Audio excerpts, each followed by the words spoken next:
गुरु ब्रह्मा गुरु विष्णु गुरुदेवो महेश्वरः गुरुशास्त्र परब्रह्म तस्मै श्री गुरुवे नमः। ओम श्री दक्षिणामूर्ति स्वामी शरणम। सरस्वती नमस्तुभ्यं वरदे कामरूपिणी विद्यारंभं करिष्यामि सिद्धिर्भवतु मे सदा। தென்னாட்டுடைய சிவனே போற்றி, எந்நாட்டவருக்கும் இறைவா போற்றி. இன்றைக்கி நாம் கன்னிராசி நேயர்களுக்கு இந்த சனிப்பெயர்ச்சி 2025 எப்பேற்பட்ட பலன்களை தரப்போகுது அப்படிங்கிறத தெளிவாகவும் விளக்கமாகவும் இந்த ஒரு வீடியோவில் பார்த்து தெரிஞ்சுக்க போகிறோம். நடப்பு, அதாவது குரோதி வருடம் பங்குனி மாதம் 15ஆம் தேதியும் மார்ச் 29/3/2025 சனிக்கிழமையன்று இரவு 9:44 சனிப்பெயர்ச்சி சனி பகவான் கும்பம் ராசியில் இருந்து மீனம் ராசிக்கு சஞ்சாரம் செல்ல இருக்கின்றாருங்க. இன்னொரு முக்கியமான விஷயம், தனிப்பட்ட முறையில் ஜாதகம் பார்க்க இந்த வாரத்துக்கான அப்பாயின்மெண்ட் ஃபிக்ஸ் பண்ண சொல்லி நிறைய பேர் கேட்டிருந்தீங்க. நாம் கண்டினியூவாக இப்போலாம் வீடியோவில் கொடுத்துட்டு தாங்க இருக்கோம். இப்போது ரூபாய் 199க்கு தெளிவாகவும் விளக்கமாகவும் நம்ம ஜாதகம் பார்த்து தரோங்க. அதுவும் இந்த ஒரு மாதம் மட்டுங்க. அது மட்டும் இல்லாமல் தாழ்மையான வேண்டுகோள், இந்த நம்பருக்கு ஃபோன் கால் எதுவும் பண்ண வேணாங்க. ஜஸ்ட்டு உங்கள் வாட்ஸ்அப்பில் இருந்து மெசேஜ் அனுப்புனாலே போதும். உங்களுக்கு தேவையான அனைத்து டீட்டெயிலுமே நம்ம டீமில் இருக்கிறவங்க கொடுத்துருவாங்க. அப்பாயின்மெண்ட் டேட் மற்றும் டைம் ஃபிக்ஸ் பண்ணதற்கு பிறகு அந்த நேரத்தில் நான் உங்களுக்கு ஃபோன் கால் பண்ணி ஜாதகம் பார்த்து பலன்கள் சொல்லிவிடுவேங்க.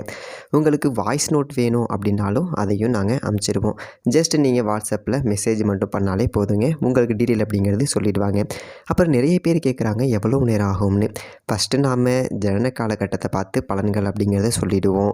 இதை விட முக்கியமான விஷயம், இங்கே டைம் ஒரு விஷயமே இல்லைங்க. உங்களுடைய கேள்விகள் பதில்கள், உங்களுடைய கேள்விகளாக இருக்குங்கள்ல, சந்தேகங்கள் கேள்விகள், இது எல்லாத்தையும் சொல்கிறதுக்கே நம்ம நிறைய டைம் எடுத்துக்கும். 30 நிமிஷத்துக்கு மேலே கூட பரவாயில்ல, 1 ஹவர் ஆனால் பரவாயில்ல, உங்களுக்கு தெளிவாக புரிகிற வரைக்கும் நாங்கள் ஜாதகத்தை கிளியராக சொல்லிவிடுவோங்க. இதை தாண்டி நம்ம எப்படி ஜாதகம் பார்க்குறோம் அப்படின்னா, முதல்ல ஜனன காலகட்டத்தின் அடிப்படையில் பொதுவான பலன்கள் அப்படிங்கிறத சொல்லிவிடுவோம். அதற்கப்புறமா இப்போ இருக்கக்கூடிய கிரகங்கள் அடிப்படையில் இப்போதைக்கு உள்ள சூழ்நிலைகளும் தசாபுக்திகளின் அடிப்படையில் எதிர்காலத்தை வச்சு நம்ம கணித்து சொல்லிடலாங்க. இதை தாண்டி கடைசியாக உங்களுக்கு தெளிவான உங்களுக்கான பரிகாரம் அப்படிங்கிறதையும் சொல்லிவிடுவோம். இதில் இருந்தே உங்களுக்கு எல்லா டீட்டெயிலும் கிடச்சிரும். கடைசியில் ஜாதகம் இல்லைனாலும் ஜஸ்ட்டு பிறந்த தேதி, நேரம், பிறந்த இடம் மட்டும் சொன்னாலே போதுங்க.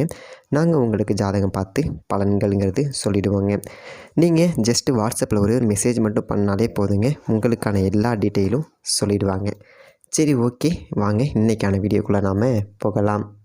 இதனால் வரக்கூடிய பலன்கள் என்னவென்று பார்த்தால், சனி பகவான் ஜலராசிக்கு வருகின்றார். அதாவது காற்று ராசியிலிருந்து ஜலராசிக்கு வருகின்றார். இந்த சனி பெயர்ச்சி என்பது தொழில்காரகனாக இந்த சனி பகவான் இருப்பதனால தொழில் அப்படிங்கிறது வணிகம் ஓரளவு நன்றாகவே இருக்கும். அதுவும் எல்லாம் 2.25 வருடமும் இந்த மாதிரியான தொழில் பிரச்சனை என்பது வராது. அவ்வப்போது தொழில்துறையிலே நன்மைகள் கூட கிடைக்கும். அதாவது இந்த சனி பெயர்ச்சியின் மூலமாக எப்போதெல்லாம் சனி பகவானுக்கு குருவினுடைய பார்வை இருக்கின்றதோ அப்போதெல்லாம் தொழில் பிரச்சனை என்பது இல்லாமல் தொழில் நன்றாக இருக்கும். அப்படி குரு பெயர்ச்சி சனி பகவான் இருக்கக்கூடிய ஒரு காலங்கள் என்று பார்த்தால், இந்த சனி பெயர்ச்சி பொதுவாக 2.25 வருடங்கள். பொதுவாக 2.5 வருடத்திலே செல்லக்கூடிய இந்த சனி பகவான் 2.25 வருடத்திற்கு செல்கின்றார். ஏனென்றால் மீனராசி அப்படிங்கிறது ஒரு சிறிய ராசி. இந்த சனி பெயர்ச்சி என்பது சிலருக்கு மங்கு சனி, சிலருக்கு கொங்கு சனி, சிலருக்கு பொங்கு சனி, சிலருக்கு மரண சனி என்று இருக்கின்றது. அது அந்தந்த ராசியை பொறுத்து வரும். அதை பற்றி பார்க்கும் பொழுது நாம் விவரங்களையும் பார்த்துக்கொள்ளலாம். அதே போல் கன்னிராசி உத்திரம் 2, 3 பாதங்கள், அஸ்தம் 1, 2 இந்த பாதங்களில் பிறந்த கன்னிராசி அன்பர்களே, கன்னிராசியிலே பிறந்தவர்களுக்கு இதுவரை 6ஆம் இடத்துல இருந்து லட்சுமிகரமாக இருந்த சனி பகவான் இப்போது 7ஆம் இடத்திற்கு வருகின்றார். 7ஆம் இடம் என்பது சனி பகவான் என்பது கண்டக சனியாக இருக்கின்றது. கண்டக சனி, கண்டக சனி அல்ல. கண்டக சனி என்றால் கண்டத்தை ஏற்படுத்தக்கூடிய சனி. கண்டக சனி என்றால் கண்டவர்கள் கண்படுகின்ற சனி. ஆகவே இந்த சனி பயிற்சியின் மூலமாக உங்கள் மீது நிறைய பேர் கண்படுவார்கள். ஆகவே உங்களுடைய செயல்பாடுகள் முன்னேற்றங்களை வெளியில் சொல்லக்கூடாது. அவ்வாறு கூறினால் தடைகளை ஏற்படுத்திவிடும். கண்டக சனியாக இருப்பதினால் இந்த 2.25 வருடமும் உங்களுடைய முன்னேற்றத்திலே சிறு சிறு தடைகள் என்பது ஏற்பட்டு தான் அதன் பிறகு சரியாகும். அதற்கு பரிகாரமாக குலதெய்வத்தை ஒரு முறை ஆரம்பத்திலேயே வணங்கிவிட்டு குலதெய்வத்திற்கு ஏற்ற பூஜைகளை செய்துவிட்டு வருவது என்பது மிகவும் சிறப்பானது. இந்த கண்டக சனியாக இருக்கின்ற 7ஆம் இடத்தில் இருக்கக்கூடிய சனி பகவான் ராசிக்கு 9ஆம் இடத்தை பார்வையிடுகின்றார். 9ஆம் இடத்தை அந்த சனி பகவான் பார்வையிடுவதன் மூலமாக தந்தையினுடைய ஆரோக்கியத்தில் சிறு பின்னடைவு என்பது ஏற்பட்டு பின்னர் சரியாகும். தந்தையுடைய ஆரோக்கியத்திற்காக செலவினங்களாகும். உங்களுடைய ராசிக்கு 7ஆம் இடத்திலே சனி பகவான் இருப்பது என்பது மனைவிக்கு அடிக்கடி உடல் வலிகள் என்பது ஏற்படும். உங்களுக்கு உடல் வலிகள் என்பது ஏற்படும். அந்த உடல் வலிகள் அனைத்தும் திஷ்டியால் மட்டுமே நிகழும். மேலும் உங்களுடைய ராசிக்கு 3ஆம் இடத்தை இந்த சனி பகவான் உங்களுடைய ராசிக்கு 4ஆம் இடத்தையும் பார்க்கின்றார். 3ஆம் இடத்தையும் 4ஆம் இடத்தையும் பார்க்கின்றார். 4ஆம் இடத்தில் சனி பகவான் பார்வை கிடைப்பதன் மூலமாக உங்களுடைய நண்பர்கள் உறவினர்கள் மூலமாக சிறு சிறு தொல்லைகள் உங்களுக்கு ஏற்பட்டு அதன் பிறகு சரியாகும். மாணவர்கள் படிக்கும் பொழுது பலருடன் கூட்டாக சென்று படிக்காமல் நீங்கள் தனித்து படிக்க வேண்டும். மற்றவர்களுடன் கூட்டாக நீங்கள் படிக்கும் பொழுது இந்த கேள்வியிலே இதையெல்லாம் கேட்க மாட்டார்கள், அதை கேட்பார்கள், இதை கேட்பார்கள் என்று குழப்பி விடுவார்கள். நீங்களாக தனித்து படித்தால் நல்லதொரு மதிப்பெண் என்பதை பெற முடியும். மற்றவர்களுடன் கூட்டாக சென்று படித்தால் மதிப்பெண்கள் பெற முடியாது. ஆகவே தனித்து படித்து நீங்கள் உயர்வை பெற முடியும். படித்த மாணவர்களுக்கு வேலை வாய்ப்புகள் என்பது கிடைக்கும்.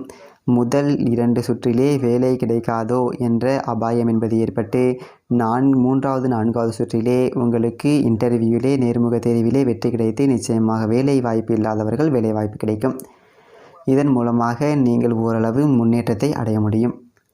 இந்த சனி பெயர்ச்சியின் மூலமாக வீடு மனை வாங்கக்கூடிய ஒரு சூழ்நிலை என்பது உங்களுக்கு நன்றாக இருக்கின்றது.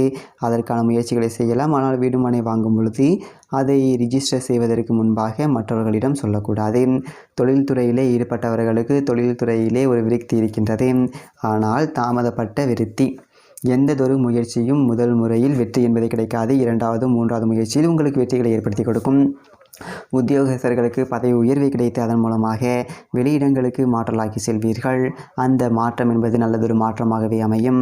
திருமணமாகாத ஆண்களுக்கும் பெண்களுக்கும் சிறு காலதாமதம் என்பது ஏற்பட்டு திருமணம் நடக்கும். முதல் ஒரு இடத்தில் திருமணம் நடக்கும் என்ற சூழ்நிலை உருவாகி அதில் தடைப்பட்டு பின்னர் 2வது இடத்திலே வேறொரு இடத்திலே உங்களுக்கு திருமணம் என்பதை கைகூடும். ஆகவே திருமணம் என்பது முடிவாகும் போது உடனடியாக திருமணத்தை நடத்திவிட வேண்டுங்க. மற்றவர்களால் கண்படக்கூடிய கண்டக சனியாக இருப்பதனால திருமணம் முடிவான பிறகு முடிவாவதற்கு முன்பாகவும் வெளியில் சொல்லக்கூடாது. முடிவானதற்கு பின்பு நீங்கள் வெளியில் சொல்லிக்கலாம். இந்த கன்னி ராசியிலே பிறந்த பெண்களுக்கு இந்த ஒரு வருடம் அப்படிங்கிறது தொழில்துறை விருத்தி என்பது நன்றாக இருக்குங்க. மேலும் உங்களுடைய கணவன்மார்களுக்கு வேலைப்பளு என்பது மிக அதிகமாக இருக்கும். வேலைப்பளு அதிகமாக இருந்தாலும் நிச்சயமாக தொழில் விருத்தி என்பது நன்றாக இருக்கின்றது. பெண்களுக்கு இரவிலே வெகு நேரம் கண் விழித்திருக்கக்கூடாது. அவ்வாறு கண் விழித்து இருந்தால் ஆரோக்கியத்திலே சிறு குறைபாடுகள் என்பது ஏற்படும். விவசாயிகள் ஓரளவு நல்லதொரு மகசூலை பெறுவார்கள். மகசூல் பெற்ற அந்ததொரு பணத்தை வைத்துக்கொண்டு வேறொரு விவசாய நிலங்களை வாங்கக்கூடிய ஒரு சூழ்நிலைகள் உருவாகும். அதன் மூலமாக எதிர்காலம் என்பது சிறப்பாகவே அமையும். புதிதாக விவசாய நிலங்களை நீங்கள் வாங்குவதற்கான ஒரு அக்ரிமெண்ட் என்பது போடலாங்க. கடன் வாங்கினாலும் நிச்சயமாக கடன் அடைந்து விடுங்க. வயதானவர்கள் வெளியூர் அல்லது வெளிநாடு செல்லும் பொழுது அதிகமான நீர்நிலைகள் இருக்கின்ற இடத்திற்கு செல்லாமல் நீங்கள் இருக்க வேண்டுங்க. தேவஸ்தலங்களில் செல்லும் பொழுது நல்லதொரு பலன்கள் என்பது கிடைக்கும். நல்லதொரு தரிசனம் என்பது கிடைக்கும். அதன் மூலமாக சந்தோஷத்தை அடைவீர்கள். மாணவர்கள் நல்லதொரு மதிப்பெண்களை பெற்று நல்லதொரு கல்லூரியிலே இடம் கிடைக்கப் பெறுவார்கள். ஆனால் நீங்கள் படிப்பதை நிச்சயமாக மற்றவர்களுடன் சேர்ந்து படிக்காமல் தனித்து படிப்பது என்பது மிகவும் நல்லது. இந்த கன்னிராசியிலே பிறந்தவர்கள் 50% நன்மைகளை பெற்று ஓரளவு நன்மைகளை பெறுவார்கள். அவர்கள் செய்ய வேண்டிய பரிகாரம் கண்டக சனியாக இருப்பதினால் ஒரு முறை ஆஞ்சநேயர் கோவிலுக்கு சென்று உங்களுடைய வீட்டுக்கு அருகிலே இருக்கக்கூடிய ஆஞ்சநேயர் கோவிலுக்கு சென்று உங்களுக்கு எடைக்கு எடை பச்சரிசி வெல்லம், பச்சரிசி 3/4 பங்கு, வெல்லம் 1/4 பங்கு, உங்கள் எடை எவ்வளோ இருக்கின்றதோ அதற்கு பச்சரிசி 3/4 பங்கு, வெல்லம் 1/4 பங்கு கொடுத்து ஆஞ்சநேயருக்கு அதை கொடுத்துவிட்டு அபிஷேகம் என்பது செய்து வெற்றிலை மாலை அல்லது துளசி மாலை சாற்றிவிட்டு வாருங்கள். இயலாதவர்கள் ஆஞ்சநேயரிடம் சென்று ராம ஸ்ரீராம ஜெயராம சீதாராமா அருள் தந்து துயர் போக்கி காப்பாயிராமா அப்படிங்கிற அந்த மந்திரத்தை மனசார சொல்லிட்டு வாங்க. சனி பகவானால் ஏற்படக்கூடிய கண்டக சனியினுடைய பாதிப்பு என்பது முழுவதுமாக உங்களுக்கு நீங்கிடும். அதே மாதிரி ஒவ்வொரு சனிக்கிழமையும் சனி பகவானுக்கு நல்லெண்ணெய் தீபமும் ஆஞ்சநேயருக்கு நெய் தீபமும் ஏற்றுவது என்பது மிக மிக சிறப்பானது. உங்களுடைய ராசிக்கு 7ஆம் இடத்திலேயே சனி பகவான் இருந்து 6 கிரக சேர்க்கை என்பது இந்த சனி பயிற்சியின் போது நிகழ்கின்றது.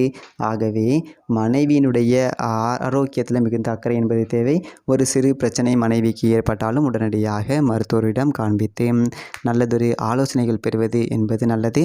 உங்களுக்கும் மூட்டு வலிகள் கால் வலிகள் என்பது வருவதற்கான ஒரு வாய்ப்புகள் சிறிது இருக்கின்றது. ஸோ ஆரோக்கியத்தில் சிறிது அக்கறை என்பது தேவை. மேலும் மிகச்சிறந்த நன்மையெல்லாம் நடக்க பக்கத்தில் இருக்கக்கூடிய ஆஞ்சநேய கோவிலுக்கு சென்று வாருங்கள். அது மட்டும் இல்லாமல் இப்போ தான் நம்ம சேனலை ஃபஸ்ட் டைம் பார்க்குறீங்கன்னா சப்ஸ்கிரைப் பண்ணிக்கோங்க. இதே மாதிரி தொடர்ந்து கன்னிராசினை பற்றிய அப்டேட்டுகள் தெரிஞ்சுக்கோங்க. நம்ம சேனலை சப்ஸ்கிரைப் பண்ணிக்கோங்க. இதே மாதிரி நல்ல வீடியோவில் பார்ப்போம். நன்றி, வணக்கம்.